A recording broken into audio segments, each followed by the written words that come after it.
So today is going to be like a chatty vlog, and I just wanted to catch you up on my visit to the dermatologist. This is the first time that I have visited a dermatologist, and it's because I am just done with my skin.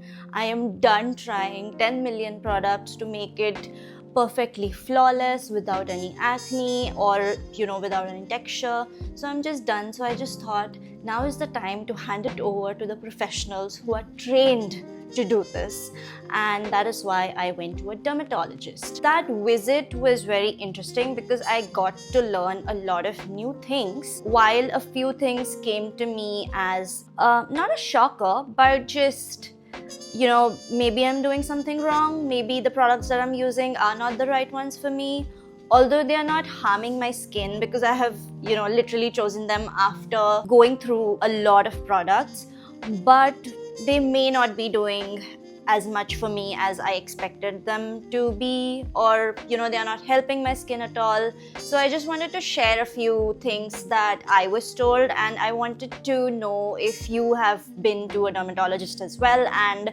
what your experience has been. So let's get into it. So when I first went in, they asked me a bunch of questions as to what my current regime is and what I use for my skincare and what products I have used. So I told them that I have been through a lot of trial and errors, and this is the routine that I stick to now after a million tries. So it is very simple. In the mornings I use my cleanser, then I use my moisturizer, and then I use my sunscreen, and that's it. And in the night I do a double cleanse. So I use my Jordan Samuel's oil-based cleanser for sensitive skin, and then the same water-based cleanser and moisturizer. The doctor said that the Dr. Sam's and Jordan Samuel's may not be the best because clearly I have been using it for a very long time and I don't see the results on my skin that I want to. So even if they are not harming my skin, they may not be benefiting it in any way. So she suggested that I stick to a more simpler and refined routine. And she also said that I shouldn't use my bubble sunscreen because it may not be the best. Even if it is safe in terms of being a non-comedogenic sunscreen, it may not be suitable for my skin, or it may not be the best because it's just a little gimmicky with the colorful brand packaging, etc. So I mean, it does make sense. I did agree to her. To some extent, I was a little hurt when she said that I shouldn't use the two cleansers that I use, because I really like them, and I was still in two minds when making a decision as to if I want to really switch to the ones that she suggested as opposed to what I'm using right now. But I mean, she is a dermatologist and she is a doctor. She knows better, of course. So I decided that I want to give it a try.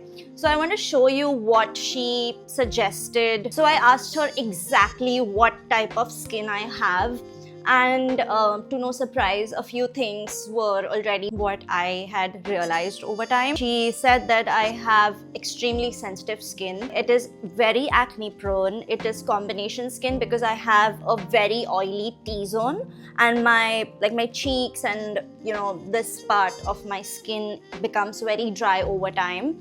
So I asked her what exactly can I use to balance my skin that way. And one thing that she said, which I was very happy about, she said that the Cetaphil Oil-Free moisturizer that I use is very good and I should stick to it. So I was very happy with my decision that I'm not a complete noob when it comes to skincare, and I have done something right in my routine that I do every day. So now coming to what she suggested I use, I'm breaking it down into daytime skincare routine and nighttime skincare routine, and what exactly she asked me to use for both these times. So for the daytime routine, she suggested that I use the CeraVe's Salicylic acid cleanser. Now, one thing that I told her as well, and what I will always do, is I am going to check every single product's ingredients onto the Acne Clinic NYC website that I have found, which gives me the list of exactly what ingredients are pore clogging for me. So the first thing that I did after she recommended using, these XYZ products was I came home, I googled the Acne Clinic website, and I put the ingredients of every single product that she suggested I use. Out of the 2 salicylic acid cleansers from CeraVe, I'm going to use the Acne Prone Control Cleanser. I think that's what it's called. So I'm going to use that because that does not have any pore clogging ingredients as opposed to the original CeraVe's salicylic acid cleanser that does have some pore clogging ingredients. So that is going to be the first step that I'm going to do. The next step is a clindamycin lotion that she has prescribed to me. So that is a prescription-based topical treatment that she has given to me, so I'm going to use that. I haven't received it in the mail yet, so as soon as I do, I'm going to share it. I'm going to share it with you guys because I know that some of you really feel the pain, and we are going through the same pain with this combination sensitive, acne-prone, pore-clogging skin that we have. And the final step during the daytime routine is she suggested that I use a sunscreen. Now there are 2 types of sunscreens. The first one is a mineral sunscreen, the next one is the chemical sunscreen. Now she suggested because my skin is so sensitive, I should not use chemical sunscreens because they are quite irritating to the skin. So, and I have experienced it when I used the La Roche-Posay chemical sunscreen earlier. I think I used to use it 2 years ago, and it was irritating for my skin. My eyes used to water like crazy when I used to apply it on my skin, and the chemical version just does not work for me. So I automatically switched to a mineral sunscreen, and I've been very comfortable using those because when I put it around my eyes, because that is one of the areas where you are supposed to put sunscreen because your eyelids and your under eyes are very sensitive areas on your face which do need sunscreen and which do need protection from the harsh sun that you face on a day-to-day basis. So the mineral versions have worked very well for me. They do not water my eyes at all. So I am anyway going to stick to the mineral ones. And these are some of the recommendations for the mineral versions from her. She suggested that I use a tinted sunscreen so that I don't have any white cast on my skin, which I really liked. Again, I like to use mineral sunscreens which are tinted. I don't need to put any makeup after that.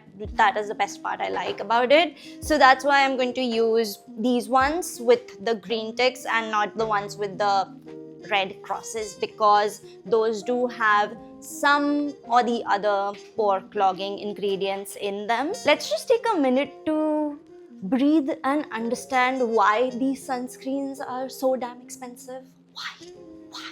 They are so expensive, you guys. It's so much more expensive than the bubble one that I use right now.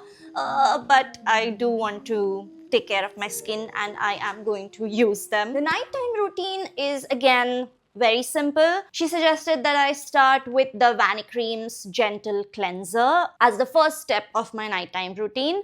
And then once I wash my face with the cleanser, then I should move to the Tretinoin prescription cream that she has given to me. This is the first time that I'll be using Tretinoin, so I'm not sure how it's going to work with my skin, but it'll be an interesting journey. So I'm going to keep you posted as to how it works with my skin, and I'll share like clips and just during my journey how it is working for my skin. And if you have been through the same journey, please do let me know in the comments below. I'll be very keen to read through those because I've heard that Tretinoin is a very irritating ingredient to use on your face, and she did mention that. So she suggested that I start very slow, once or twice a week only at night.